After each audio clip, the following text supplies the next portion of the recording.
Yeah, when I finished med school, I had a pretty good idea that I liked areas such as emergency and intensive care. I did a 3-month ICU rotation and I just fell in love. My first shift was absolute chaos and there was some really sick people and it was quite sink or swim, and I actually found I really liked that. To pursue a career in intensive care, one of the first steps is to get broad experience, then secure 6 months in intensive care. The program itself consists then of completing 12 months of medicine, 12 months of anaesthetics, 24 months of advanced training in intensive care. The Queensland ICU pathway is quite unique. So they've got an organised system to actually look after trainees and kind of support them through their training. There's multiple requirements you need to tick off along the way when you're doing intensive care training. For example, you need to get experience in other specialties. So the benefit of being up here is how supportive they are, and they have arranged those requirements for me.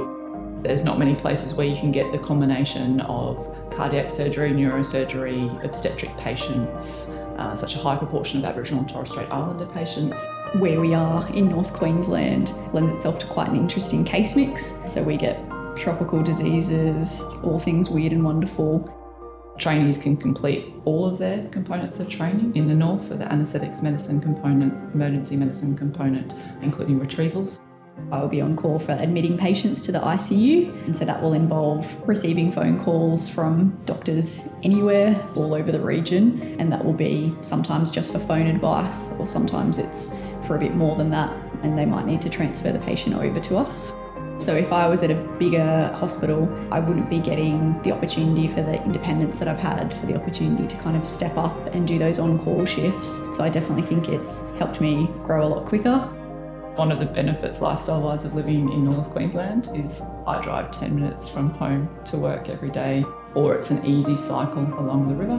My initial intention was actually to move to the North Queensland region for 1 year, and then I thought I'd move on, and it's 3 years later and I'm still here, so clearly enjoying myself.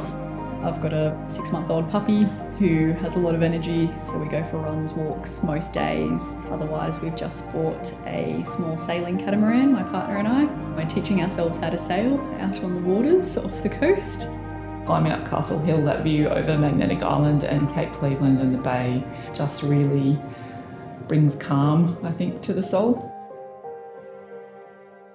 About 6 months into my time here, when I was still quite a junior registrar, I was on night shift, and in the middle of the night we had quite a young woman who had a cardiac arrest on the ward.